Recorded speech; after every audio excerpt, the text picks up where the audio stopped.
Hello and welcome to Innovators with Jane King. Electroneum is using the power of blockchain to unlock the global digital economy for the world's unbanked with a revolutionary new digital ecosystem. The CEO is here to talk about that. Here's Electroneum to explain how it will unlock the global digital economy for millions of people in the developing world.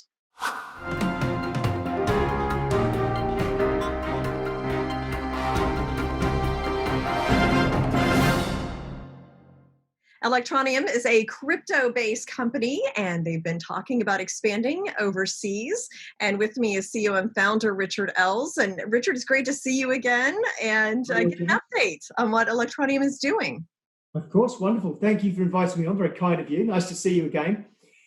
It's been busy. We're always crazy busy here. I think any new business is always going to be crazy busy. But when you're in a brand new industry as well as a brand new business, it's always going to be even more hectic. And I say new, I mean, we're nearly full with Electroneum and ETN has been started development in 2016. So one of the older cryptos, I suppose. Mm-hmm. But yeah, still new project. Now, I know, and we've talked a few times, you really had this focus on bringing crypto to the unbanked. And I remember when we talked, you were focusing a lot on Turkey as well as some other countries. How is that going? And how has the pandemic impacted that? Is it accelerated it, slowed it down?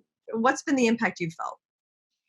Well, yeah, when we set the whole thing up, we knew we wanted to make cryptocurrency really easy to access. And lots of people have said that their cryptocurrencies are for the unbanked.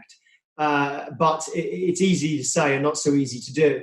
So we set about right at the very beginning to make it very, very easy to get access to it. So we based the whole thing on smartphone ownership. So you don't need to own a desktop or a laptop. It's really easy to use. It's really easy to understand. So we've only got 2 decimal places rather than Bitcoin or most others have got 8 decimal places. So they're not very human things.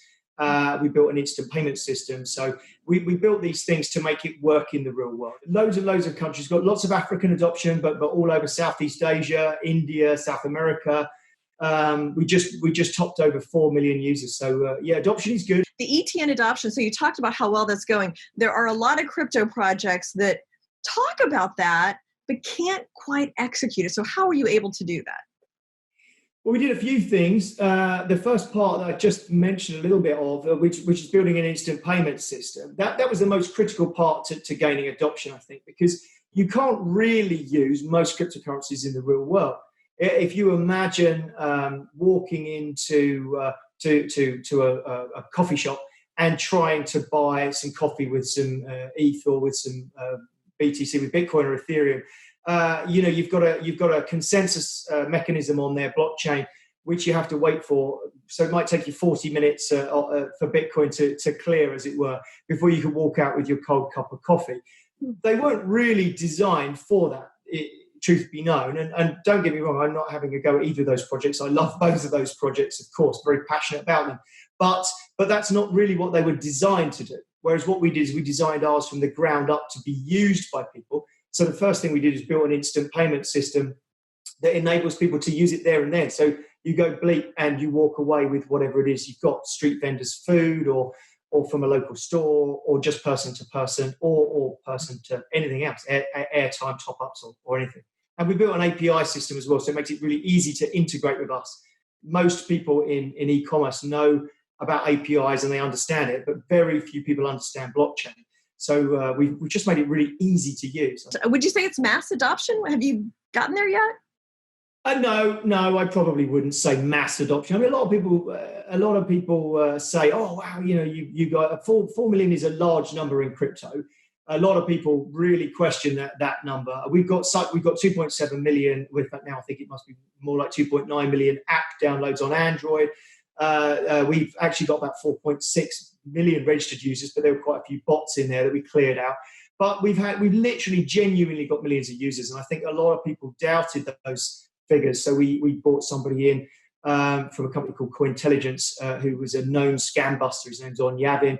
And we said, look, dig into our databases, have a look, and you'll soon see that these are real numbers. Okay, interesting. Now, also, you've recently been the first cryptocurrency to voluntarily adopt KYC AML, so know your customer, anti-money laundering, and you've applied for FCA registration. So you're going to tell me what that is, and how do you think that will benefit the company?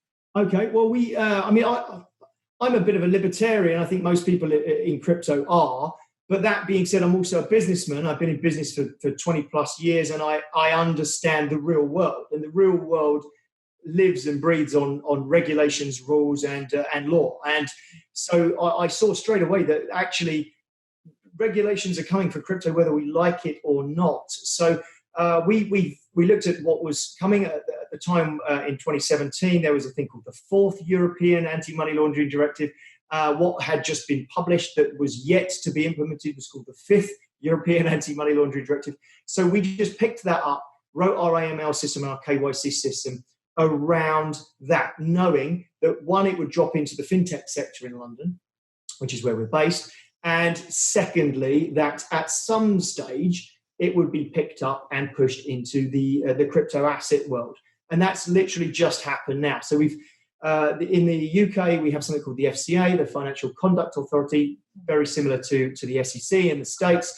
And they are not yet regulating cryptocurrency, but they are asking all crypto asset companies to register with them, and they are overseeing their AML and KYC compliance. So we knew this was coming way ahead. So 2 years in advance, we knew it was coming, and we built a system to handle it. If I'm correct, you are the only cryptocurrency that is partnered with a mobile network operator. And what did it take to get there? How does that help accelerate adoption?